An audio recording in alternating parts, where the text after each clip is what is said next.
I've wanted to make this one for a very long time. In 2015, I made Chronicles of Gondarth. I've listed the videos and DVDs I owned as a kid, and I've made a video about the CGI series. But I've never gone into proper detail about my history with the Thomas & Friends series. And when I say proper detail, I don't mean just 20 seconds of text and then cut to a clip of Henry's forest. Henry the Green Engine has lived on the island of Sodor for many years. He wouldn't want to be anywhere else. He likes every part of it, from the fields filled with flowers to the white sandy beaches. But there is one place that Henry always enjoyed visiting more than any other. His driver knew this too. "Come on, Henry," he would say. "We've made good time today. We'll stop for a while by the forest." See what I mean? Dull. Recently I watched The Thomas the Tank Engine Man, that documentary made in 1995, and in that a fair few people talked briefly about their history with the series, and that kinda inspired me. I've never really done that. Not properly at least, and I'm surprised other people haven't done it either. So where do we start? At the beginning? Great choice, as opposed to starting at the end. Just to be clear here, this is coming from the mind of a 23-year-old. My memory isn't that great. How I was able to remember all the videos and DVDs I owned was a miracle on its own. So I'm going to try to recall as much as I can. TV show, movies, books, merchandise, whatevs. Ooh, a very hip term for me. I hate the word triggered. Speaking as an adult with a life, that term has got to go. Okay, we're in the early 90s. I'm a young nightmare of a child keeping my parents up at all hours of the night. There were a few things that were able to shut me up, like this long-running game show called Countdown.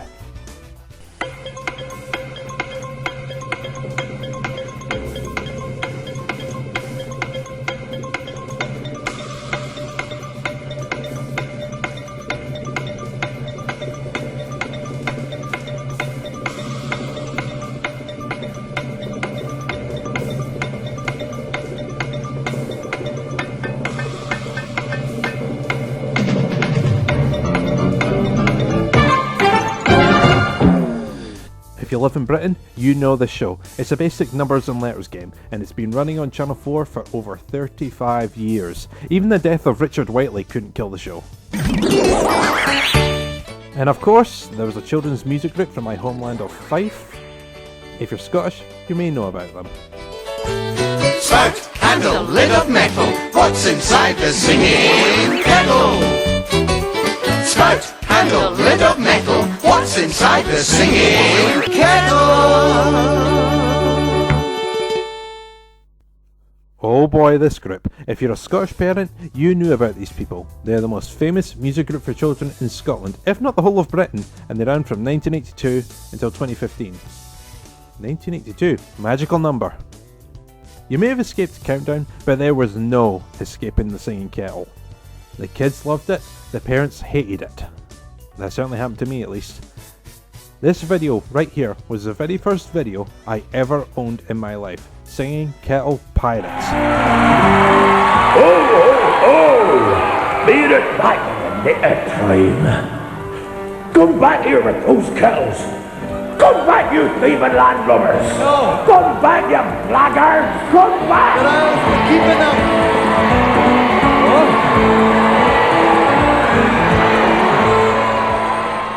If I can say one thing about this video, this guy made me shit myself as a kid. Look at him, any kid would find him terrifying. Anyway, popular group. I owned an ungodly amount of videos and DVDs. They were big. They're still big. Well, they were. In 2015 the Singing Kettle name was retired and the current group tour is Funbox. But honestly, it's the exact same show, just with a set of gigantic boxes instead of metallic kettles with stupid faces. They even carried over a character called Bonzo. It's the exact same show. After a bit of research, it turned out the current team, Anya, Kevin and Gary, tried to buy the company, but the original owners refused to sign it over, so yeah, for legal and I'm guessing creative reasoning as well, it's Funbox now. Yeah, whatever. It's the same three people, the same gimmick, the same giant dog, the kids love it. Open a fun box if you've got one of our very special keys. Yeah, but that's okay, Kevin, because you've got all the keys, don't you? Yeah, no. What? I lost them. Yeah, I gave them to the crow in the crow's nest to look after, and guess what? He's gone, and the keys have gone! Gone? That's right, Anya, they... I'll admit this, even for a 23-year-old who hasn't watched in years, the group still has a charm to them, even with a different name. You know, there's only one way to end a talk on the Singing Kettles. Cannonball to the ass!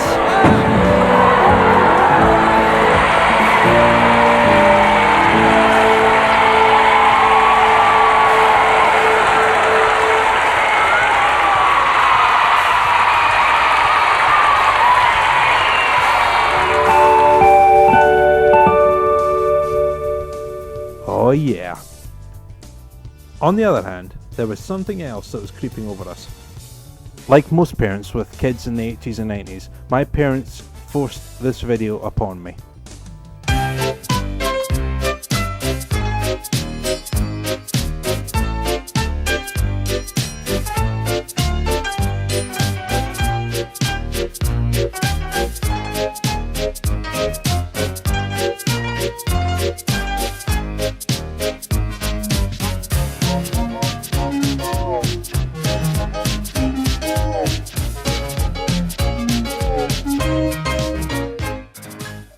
I don't remember the full story behind this, I only know that I really took to it. These trains fascinated me. Thomas, Edward, Henry, Gordon, James and Percy. They had a profound effect on me. If I was being a loudmouth pain in the ass, as I often was as a kid, and as I often am these days, all they had to do was pop this on and I would shut up for about 50 minutes. Slight trivia here. I don't know if this applied to 3-year-olds, but there were two parts of this video that made me crap myself. First, a minor one.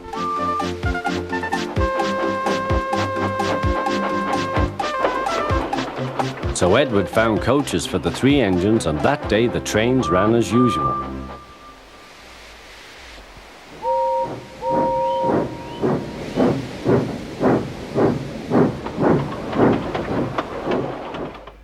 I can't but think it's the look on Gordon's face as he departs the station. That was pretty minor in the trauma department. It was virtually nothing compared to this. Peep, peep! He whistled in horror, for rushing straight towards him was Gordon with the express. Oh, groaned Gordon. Get out of my way!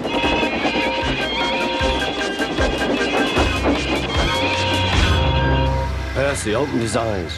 Gordon had stopped with Percy's buffers a few inches from his own. Unlike Trouble in the Shed, I have vivid memories of this bit. I remember seeing Gordon come flying towards me with that epic music cue. That was guaranteed to make me run from the living room at that point. But in the end, my mother could tell it won me over, because she decided to expand the collection. Probably not thinking it would become as big as it would eventually become. Down the Mine was one of the first videos.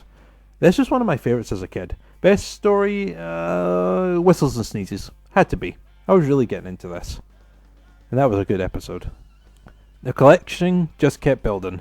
They were all the same. Colourful trains, 5 minutes long, all with the same sounding narrator. Yes, indeed, boasted Thomas. Blue is the only proper colour for an engine. Oh, I don't know. I like my brown paint, said Toby. I've always been green. I wouldn't want to be any other colour either, added Percy. I don't know why, but I like this guy. I wonder if I'll end up following his career at some point.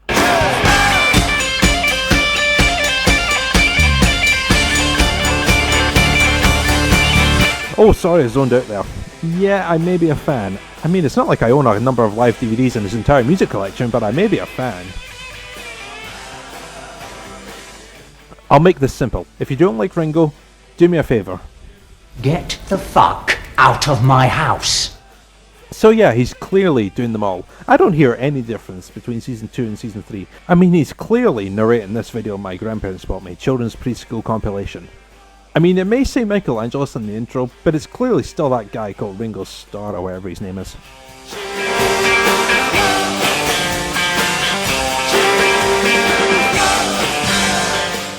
Yeah, I know what people are wondering. Those were my genuine feelings 20 years ago. I felt the guy from Season 1 and 2 was still the guy narrating.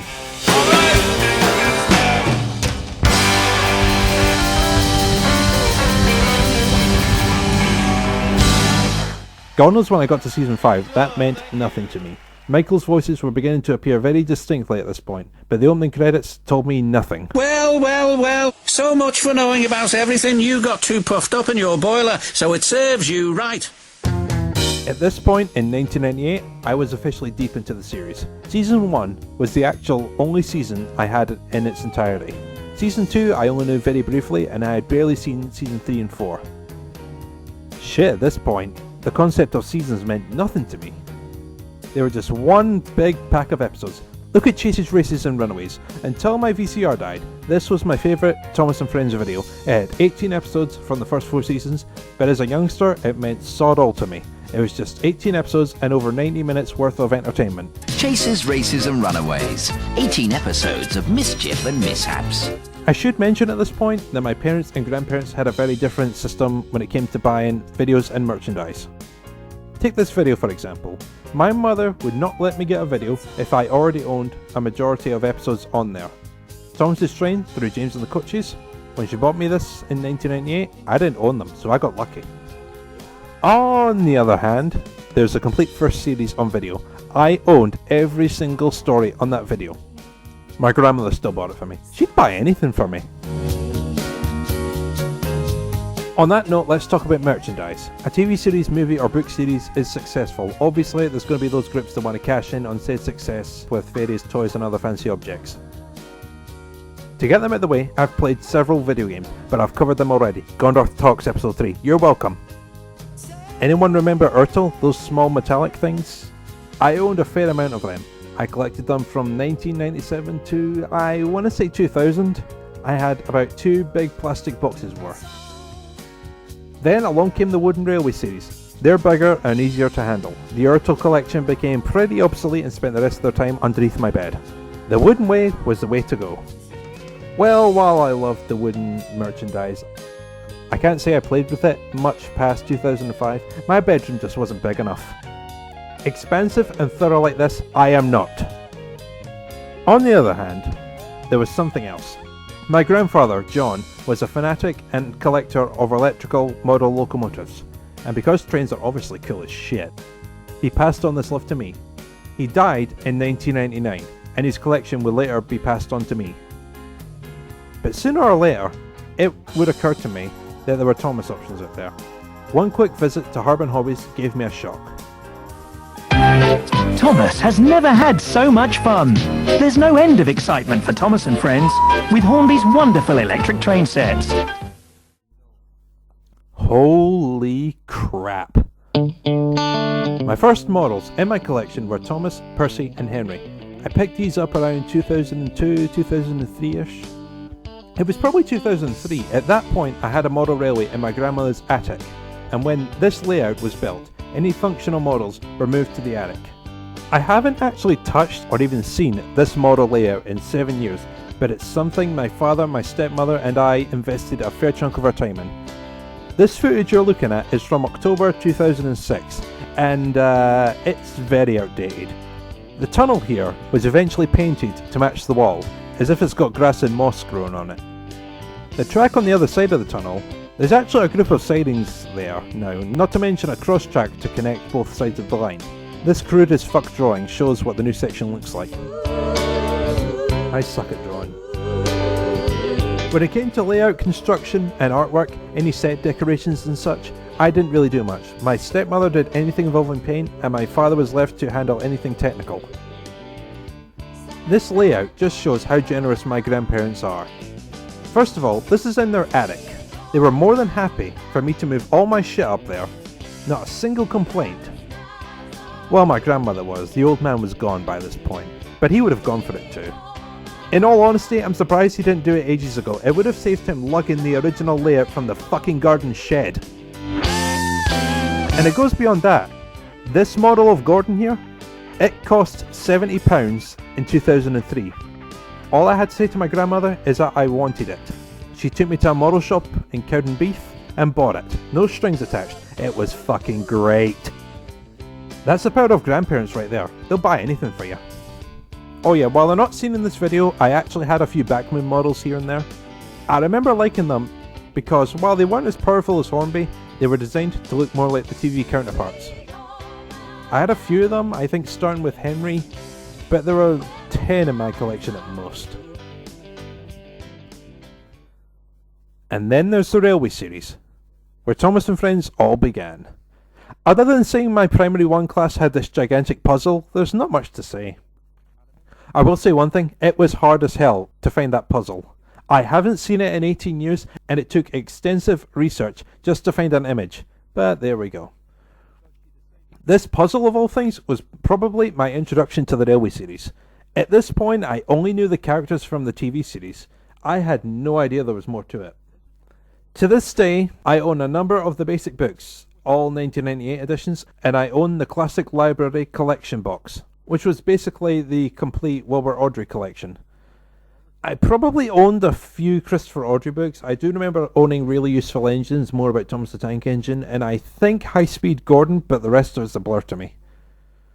The only thing I know for sure is that I have never read Thomas and Friends, the final book, so yeah, I've never read it. There's also the Railway stories, the audio side of the Railway series. I owned a number of cassettes featuring Johnny Morris. I'm not sure if he's the best Railway series narrator, but he's definitely the most interesting. With his style of narration, he has a certain charm to him. So the fireman lit the fire and made a nice lot of steam. Then the driver pulled the lever and Edward puffed away. And he blew his whistle. Look at me. Look at me. Look at me. Look at me. Look at me. Look at me. Yeah, you can see why he was popular. Someone on YouTube asked me if I had any plans to make a multi-language showcase for Johnny Morris. This was a couple of years back, and I completely forget who it was.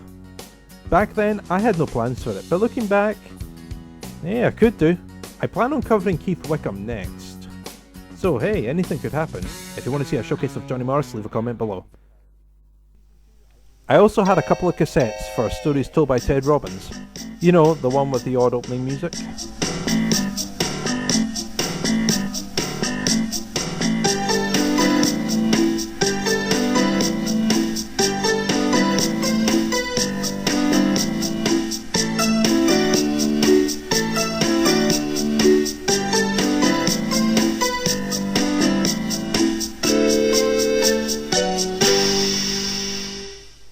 Yeah, looking back, that music so doesn't fit.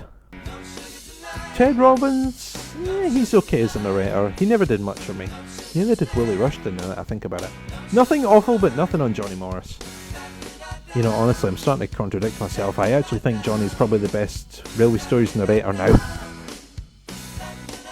I should mention I actually own this bootleg CD. It contains the first 26 books in the Railway series, 3 railway engines to tramway engines. Every single story is there, narrated by Johnny or Willie. Good quality too. Good value for money. I also own the first 4 volumes of the Railway series released by BBC. These are CDs narrated by Michael Angelis. I'm guessing in an attempt to connect the books with the TV series for 21st Century Children, that would explain the music. Of course, you know how I feel about Michael Angelis, so I'm not really going to say anything on that. You say one more word about him and I will blow your fucking head off! Alright, Cole. Jesus, chillax for a bit, why don't you? Right, the Railway series is a bit of a blur, so let's return to solid ground. So, we're in 1998 and Season 5 is upon us all. Of course I had Cartoon Network at this point, and it was before On Digital went bankrupt, so I was slightly distracted here. On the other hand, this was before Cartoon Network hit it big with me, and before the majority of cartoons had grown on me, so Thomas was still very much on the radar. And needless to say, it was a fantastic watch. Other than Season 1, Season 5 was the only season for which I owned every video at any one time. Granted, there were only 3 home video releases in the UK that were strictly Season 5, but they still count. They still count! I actually remember Season 5 being promoted at Asda, It was probably a promotion for Spooks and Surprises because they actually had a sealed off monitor set up in the video section that if switched on would run the first 60 seconds of Haunted Henry. It was a moonlit night and Henry was working with Edward. The big green engine was taking a goods train to the station by the lake. Whenever that owl hoots, a mist rolls in, murmured Edward. There's a legend that when the mist's about, there's a ghost about too. Take care on the old line, Henry. Stupid bird, said Henry. Owls, mists, ghosts. Edward's going soft in the boiler. There's no mist. But Henry was wrong. What's that? Cried Henry. It's an amber lamp, murmured his driver. That means proceed with caution. Who's there? No one replied. Henry crept slowly forward. So yeah, Season 5 was good stuff. People have said Season 5 is the best season, and I definitely agree. It was definitely one of the best. Definitely in the top 3. I also owned a number of other videos at the time, but we'll cover that at another time. I should probably talk about Thomas airing on TV. I know I listed Thomas in the Cartoon Network video, but in reality, most of the time, I watched the show on Nick Jr. Nick Jr. is proud to announce the arrival of a very special engine, Thomas the Tank Engine. Blow a whistle and wave a flag. It's your chance to drive with Thomas, Edward, Henry, Gordon, James and Percy. Hurry up, please. The engines are proud to run the line, come rain or shine. Well done, boys. Keep it up. It's a children's classic, inviting you to join the engines in their world of adventures. Join Thomas the Tank Engine and friends, today at 4 on Nick Jr. Just for me. Thomas was moved from Cartoon Network to Nick Jr. in 1999, and you can see where that went for me. When it first aired, it ran 3 times a day, 8 AM, 12 PM and 4 PM. Just before school. Perfect timing! This is where I was introduced to the VCR. I'd watch the episodes in the morning and then I'd tape it in the evening after school. I was 6 years old. I wasn't that skilled at timing. Let's just say I had a habit of cutting badly into episodes. He went straight through Edward's station and was so frightened that he ran right up Gordon's Hill without stopping. So as I was saying, I wasn't super skilled at timing it, and I often missed parts of episodes. This was before Sky Plus after all. And honestly, looking back, I don't know why I bothered taping them. I owned all of Season 1 at that point, and the first tape only ran to Dirty Work in Season 2, so God knows why I bothered. You know, actually, can I just talk about nostalgia for 2 minutes? Who else loves that overjoyous feeling when you find something on the internet that you haven't seen in over 10 years? It's a great feeling! Okay, British viewers born before 1999, who remembers these? For Millennium Night, Sainsbury's has its widest ever range of party food. Our unique Isle of Skye salmon. Special Millennium food ideas. And 34 different champagnes. Say goodbye to 19.99 from $1.99 at Sainsbury's, making life taste better.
Just one cornetto!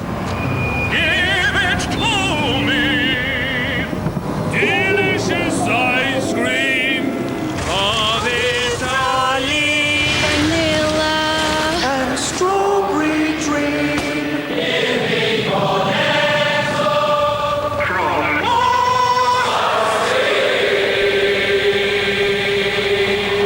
Oh, it's good. So good! They have nothing to do with Thomas, but I felt like including them. Half of this video is based on nostalgia, after all. We move on to the year 2000, and along comes something that probably made me as giddy as a schoolgirl. Welcome to a magical new world, where a very special friend invites you to climb aboard on his biggest adventure ever. See him for the first time on the big screen. It's Thomas the Tank Engine. Who else were you expecting? Join Thomas in Thomas and the Magic Railroad. Meet Mr. Conductor. All aboard! Important day, Mr. C? It is a very important day. Get out of my way! Now someone's causing all kinds of trouble. Oh, Junior, you've got to come here right away.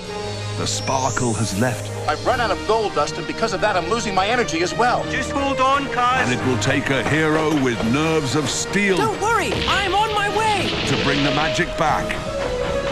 I'll get you, you blue puffball!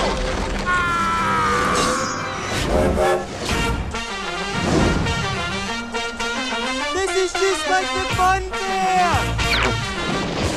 I don't think you meant to do that. No. Losing your sparkle, eh?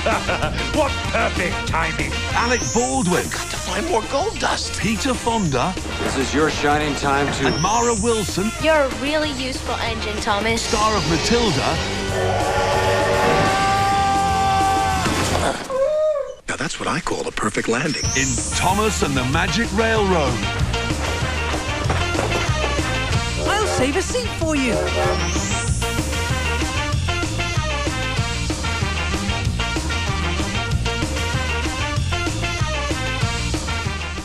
Yep, it's time to talk about Thomas and the Magic Railroad. Oh boy, this'll be fun. I'll admit it, I enjoyed the movie as a kid. Then again, to be fair, kids don't really know or understand how the things they loved as a kid could suck.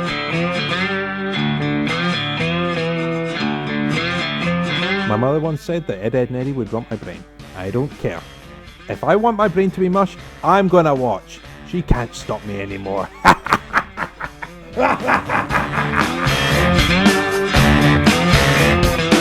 Yeah, granted the TV show was still better than the movie, but I didn't hate it. It wasn't until I joined YouTube that I learned that the movie was really hated, and it surprised the hell out of me. Over time, I came to accept that it wasn't a good movie. In a way, I was still jumping on the hate bandwagon. It seemed to be a trend at the time. In a way, it still is. People still hate it. Then, in 2014, I actually pulled out the DVD for the first time in like 5 or 6 years, maybe more, to show my girlfriend what I thought was the lowest point in Mara Wilson's career. And you know, honestly, it wasn't that bad. It was actually pretty decent. Hello, Twinkle Toes. Remember me? If I'm being 100% honest, Diesel 10 was a lot funnier than I remembered. He is the best character in this movie. A supreme dickhead, but he has all the best lines. So boss... how come you let Twinkle Toes escape? Yeah. Yeah. Oh, that, well, I did it on purpose. You know, I was testing him to see if he could escape. Liar, liar. Pants on fire. Does he wear pants? Well, training pants. Oh, right. All right. Playtime's over, Splodge. Uh-oh. Now it's time for the next lesson, huh? I call it How to Stop Being Stupid.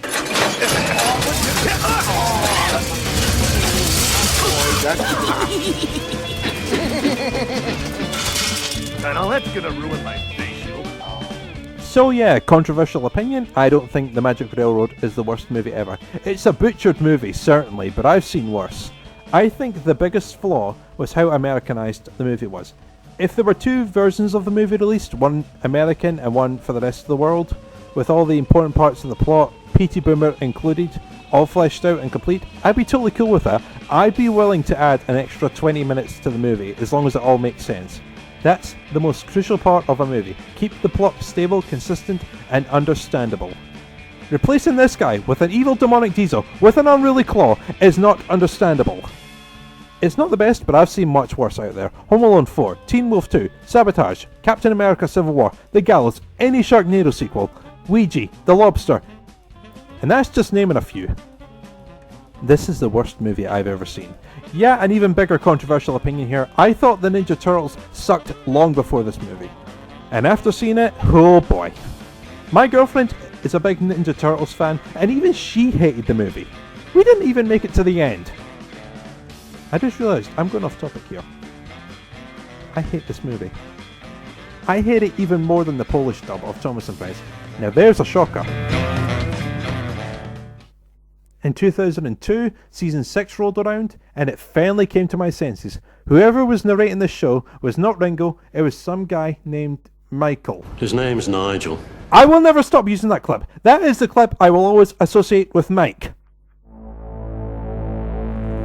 So yeah, season 6 is out, and I still enjoyed it. People say season 6 is the beginning of the end, and I don't think that at all.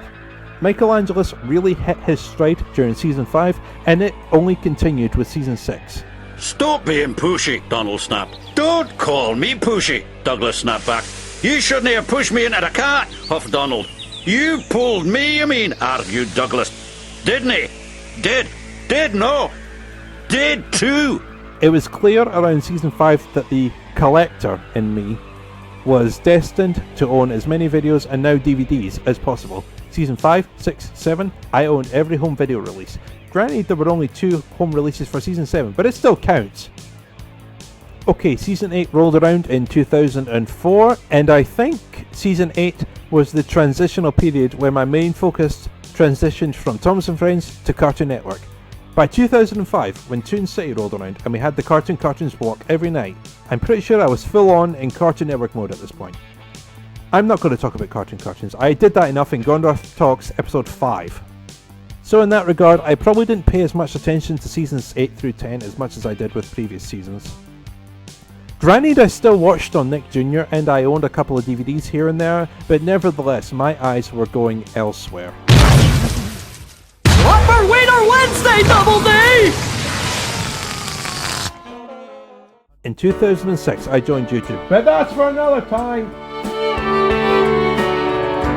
I'll just answer one potential question though. If I don't watch the TV show regularly anymore, why do I use Thomas content to make videos? Simple.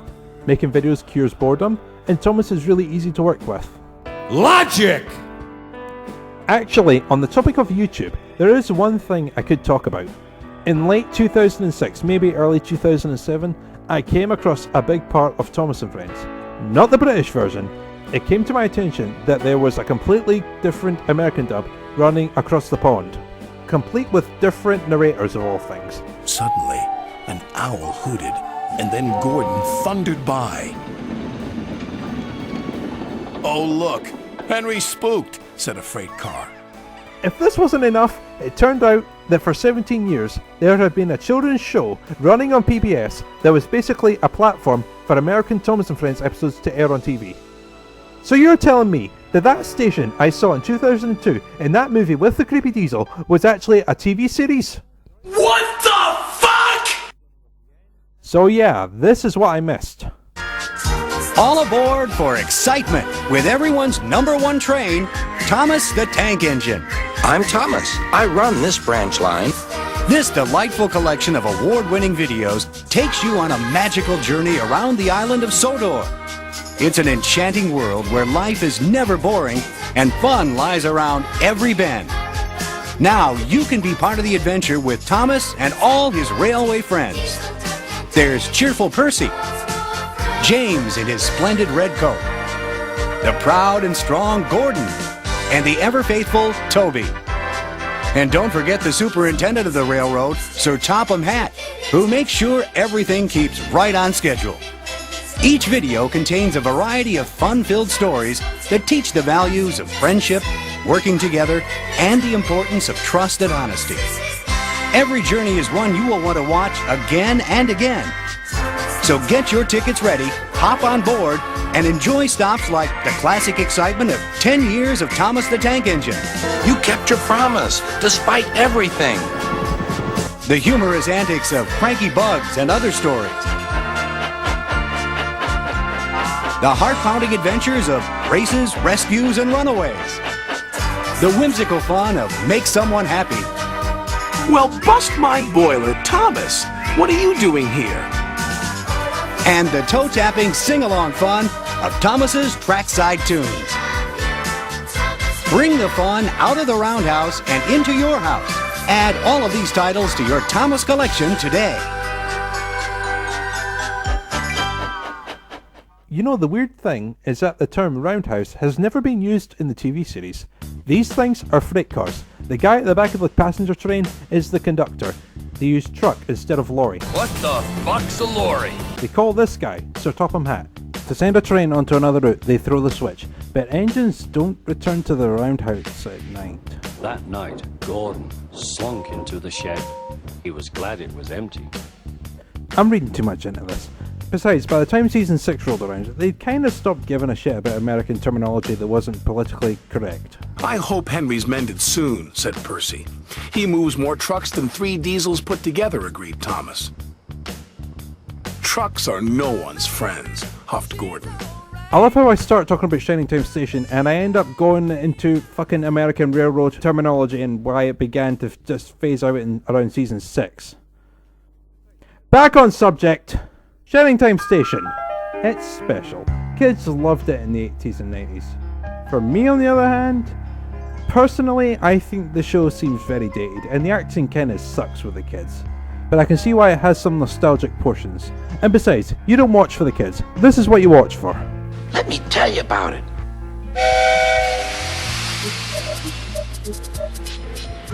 One day, Thomas was at the junction when Gordon shuffled in with some freight cars.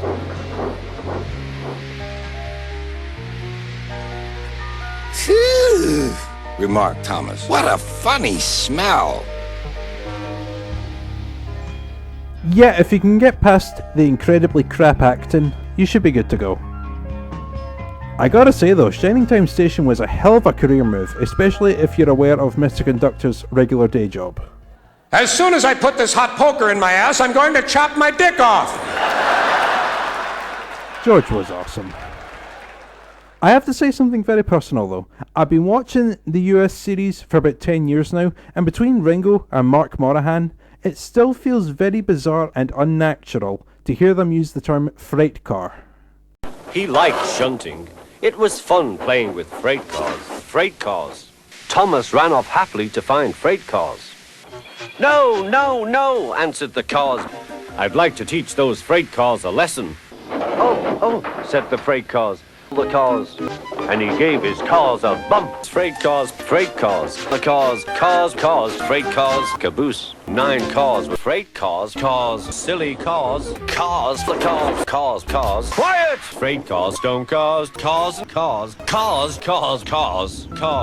Ho, ho, ho! Cars.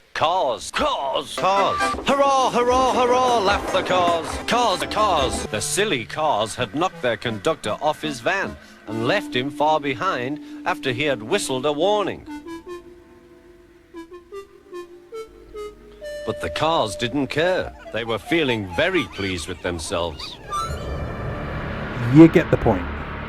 So we have an American series. It feels super bizarre to know that suddenly there were narrators other than just Ringo and the guy who shall remain nameless. Even buying a number of DVDs on a 2008 trip to Canada didn't kick the weird feeling. There was no Ringo Starr, there was no Michelangelis, it was strictly that guy from Shining Time Station. God, next thing you know there'll be languages other than just English out there.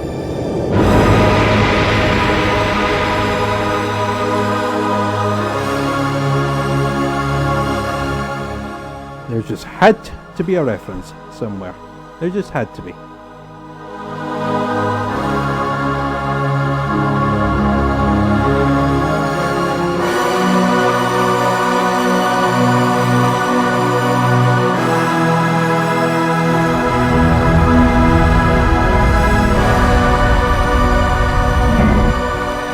Between the Earth and the Moon lies the adventure. Space Mountain, the greatest ride in the universe, at Disneyland Paris.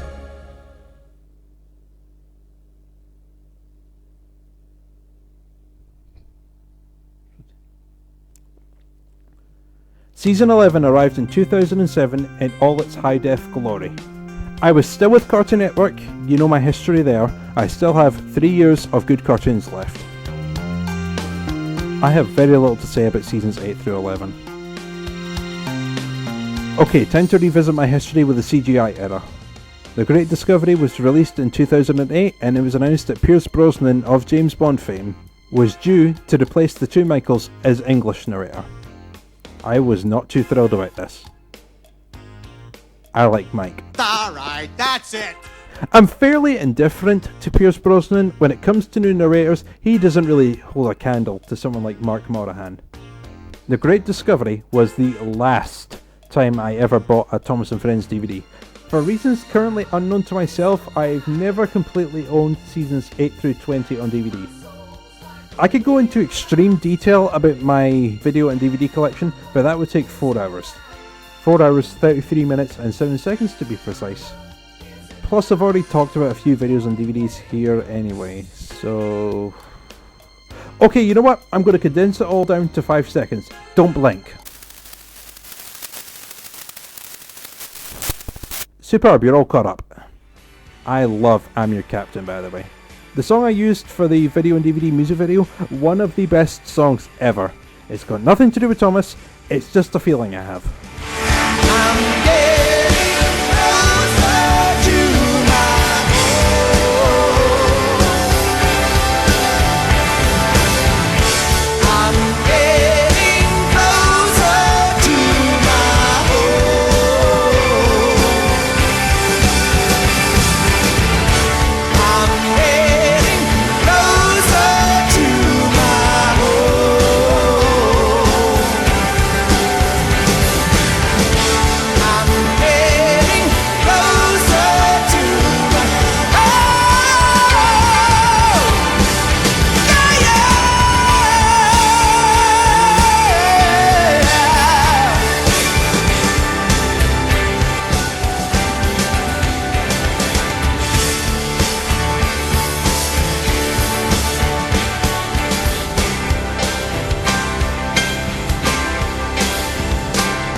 I'm a music lover, I can't help myself.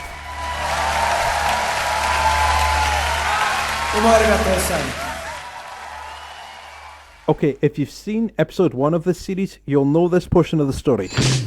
I'm on holiday in September 2008, season 12 is uploaded to YouTube, and I'm surprised that Angelus is still with the show. I've never been on a billboard before. So yeah, I raced through season 12, it seemed like Mike was here to stay, and they were trying a new CGI look with the models. The clay faces were gone, and their faces and all the human characters were now animated. It actually looked cool. You're the best biffer I've ever seen. Hey, that was nothing. See how easily I can shunt heavy Hector? You have no idea how happy I was to hear that goofy voice again. I had been listening to the Railway Stories Volume 3 and it was incredibly off-putting to hear Michael voice James and not put a bizarre accent on it. The guard tightened his brakes until they screamed. On! On! On! Yelled the trucks. I've got to stop! I've got to stop! Groaned James. And setting his brakes, he managed to check the truck's mad rush. Yeah, it feels really wrong. That is one compliment I have to give to season 12, and I'm surprised a lot of people don't do this as well. I think season 12 has some of the best voice work from Michael since, I want to say season 6. Quick, Doc, move now! Doc puffed quickly forward as the water tower crashed to the ground.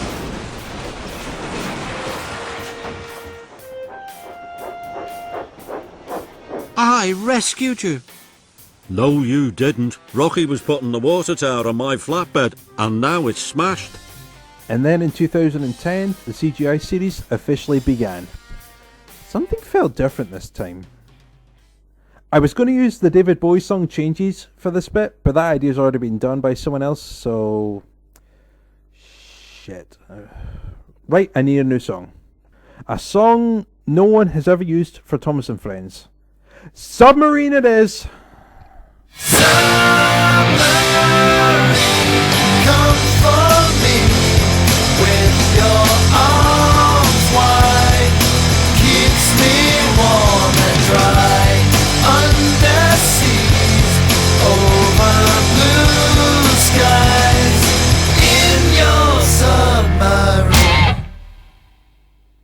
Yeah, animation was the new style. I'm not going to rehash what I said in the first episode of Gondarth Talks, so I'll just sum it up like this. I didn't like the series, so I gave up and focused on Cartoon Network. T by x over y plus m divided by 365 divided by e squared by pi. That's right! Pi! To this day, I'm not sure if it was because of the animation, or if it was just me growing up. At the time, I was 16 going on 17. I hate the sound of music. My mother loves it, I hate it. So anyway, I passed on the CGI series until The Adventure Begins, when I finally decided to give the series a go. The CGI looked really good, and the story wasn't that bad. What's he up to now?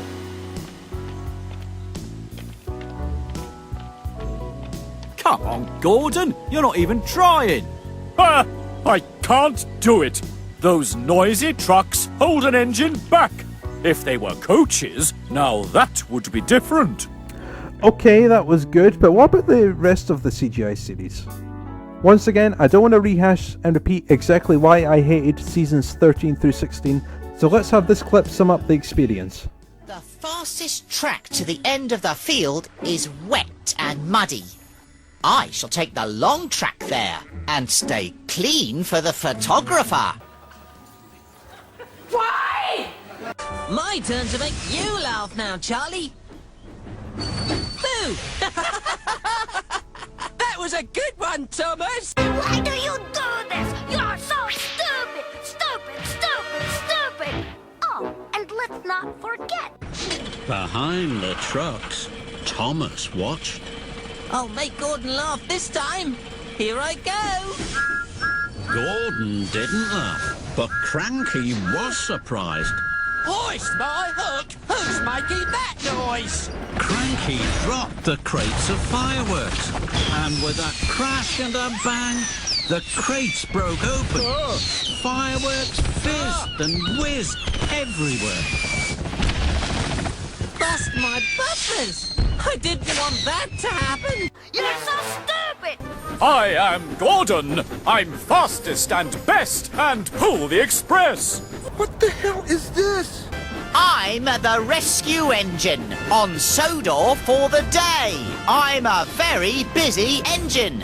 Stand back, watch out, make way. Doesn't make any sense. Make it stop!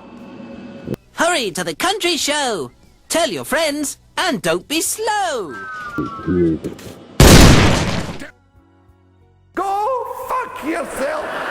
Just then, Charlie chuffed cheerily in. Good morning, Charlie. Hello, Edward. Do you want to hear a good joke? No! Where do crocodiles keep their money? I don't know. In a riverbank! You suck!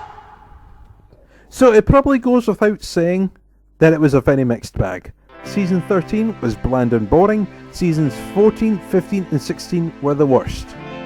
Season 15 was pretty much the exact same thing in every episode. Once again, check out this video for my full opinions. I may as well say here, people have made their own videos for their top 10 favourites and their top 10 least favourite episodes. I'm not going to be doing that. Think about it, there's been over 480 episodes, close to 500. It would be impossible for me to pick just 10 for what I think are the best and worst episodes. I can say which episodes I like or dislike, but I cannot do a top 10 list to save my life. Unless it's my favourite movies, that list is a piece of piss. That being said, my least favourite episode probably has to go to Solar Surprise Day. It's not enough that I loathe Charlie with every inch of my soul, but the whole fiasco with the fireworks seemed very reckless and dangerous. If people can't take the hint here, I'd rather watch Wonky Whistle over Solar Surprise Day. Yeah, I said that. Controversial here, I know. And just in case I'm not making myself clear, I can watch this without feeling angry. I must hurry. I must go. Quickly to the country show. Yeah, despite how I reacted in the original video, I'm not overly that upset. The Sharon Miller era happened, it didn't ruin my childhood, and there is good content after season 16. My reactions to certain episodes were based on my first viewing of them. Should I go back and watch again? Yeah, what happens is stupid, but I don't really care. I'm 23 years old, I'm more mature than I was back in 2008, there is a lot worse to be mad at. Like the fact I can stare at this bookshelf for God knows how long and I can never decide on a movie! I've seen a number of videos where people act like the CGI series ruined their childhood and or lives, and I'm like, geez, get over yourself, it's just a TV show, grow up, and so on and so forth. If you hate the CGI, all the power to you. I was in your position once, but then I grew up, I gave it a fair try, and it really wasn't bad in my eyes. To cut a long story short, for the first few seasons, the animation isn't a big problem. The quality of writing is. The writing for seasons 13 through 16 was awful. Hell, people aren't too big on the writing of seasons 8 through 12 either. If you don't like the animation or the writing, that's your opinion and you have every right to it. But don't act entitled and start spouting idiotic beliefs that Hit Entertainment trashed your life because of it. It's only a TV show. There are millions of other things on TV. Not to mention, you've got at least 5 really good seasons worth of content before the writing, to some people, took a turn for the worst. It's hardly the end of the world if a TV show you grew up with changes all of a sudden. Let me reference something that's not Thomas for a second.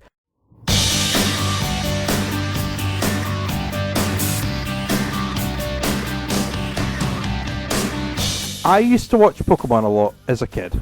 I still watch the anime. I still see every movie that's made. In 2011, Pokemon Black and White began, and I absolutely hated it. I still hate it. It was an absolute insult to what I grew up with as a Pokemon fan. Granted, the era had a few good bits here and there, but plot-wise, I absolutely loathed the entire series.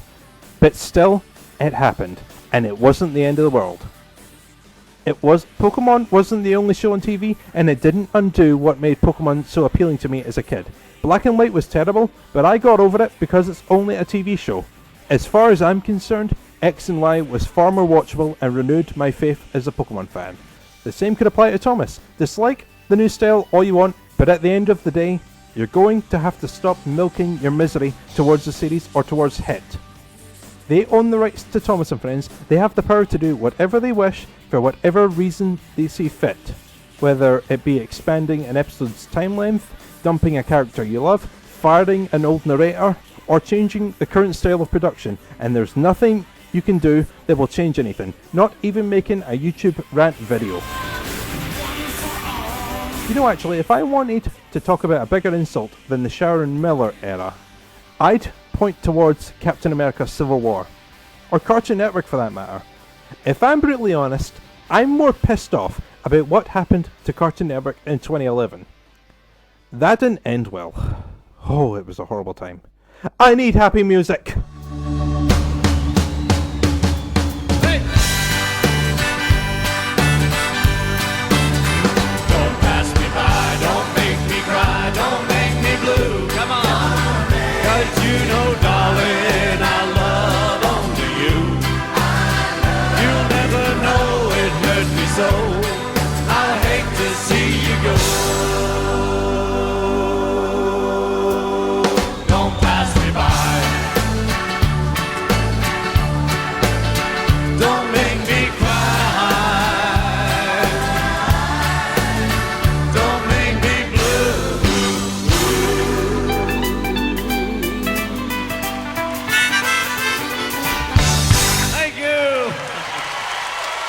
Thank you.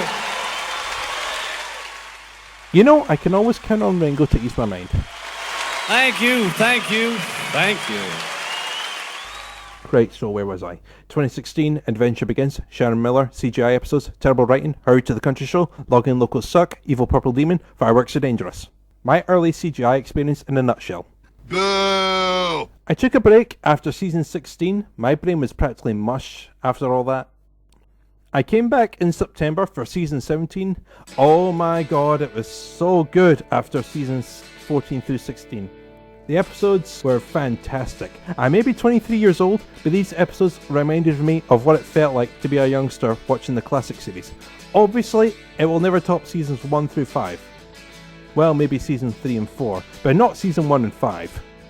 But other than that, season 17 is still the best season since season 6. Actually, at this point, I should say this. I may like the series, but I have no plans to watch the specials. I haven't seen Hero of the Rails, Misty Island Rescue, Day of the Diesels, Legend of the Lost Treasure, whatever. Name a CGI special that isn't The Adventure Begins, and I haven't seen it, and I don't plan to. I may watch The Great Race at some point if it ends up on Netflix or something, but it's not high on my priority list. And nor do I care for The Adventures of Thomas, that World War II movie that has apparently been in the making for 6 years. Whether it gets made or not, nah, I don't care enough to see it. I will say one thing about The Great Race. Gordon's gasp at the beginning is the greatest reaction ever. I absolutely laughed my head off when I first saw that. Thanks, Ollie! Here, have a bag of money. Don't spend it all in one place. Seasons 18 through 20, they're all pretty good, but I don't think they compare to Season 17. I know people consider those seasons to be better than Season 17. All of them are filled with good episodes, but I simply have a higher level of appreciation for Season 17 than I do for the others, considering what I had to go through just to get to it. 4 seasons of horrific content, and then I reached a season that reminds me of what it felt like to love the show as a child. If something comes along and makes me feel like that, I hold it to a very high regard. It doesn't mean much. There are still good episodes after Season 17. Lost Property, Emily Saves the World, Last Train for Christmas, Duck and the Slip Coaches, Henry Gets Express, just to name a few. So here we are. Times have changed in the past 10 years. I'm 23 years old, going on 24. I have grown more mature now. I've grown to accept the CGI series. The Sharon Miller era happened, and while it was super unpleasant, it wasn't the end of the world. Season 17 happened, and it renewed my faith. On the other hand, even though the TV series is doing really well at the minute, I'm not in a super huge rush to watch new or recently aired episodes. My present plan will probably be to wait for a season to fully air before watching it myself, so I can watch it all in one long run. I'm guessing the moral behind this story is change can be good, it's always worth a try, for better or worse. Even if it doesn't work out well, it doesn't undo any good times which will always be with us. Or some such bullshit, I don't know. Seasons 1 through 5 will always remain close to me. Even Season 6 wasn't the worst thing ever. And I suppose Season 7 is watchable, but it'll be the first 5 seasons that people will look back on and remember good times. It'll be a blast from the past, you could say. A blast from the past, a ghost that was gone, a love that lives on. A blast from the past, a ghost that was gone, a love that lives on. A blast from the past, a ghost that was gone, a love that lives on. A blast from the past, a ghost that was gone, a love that lives on.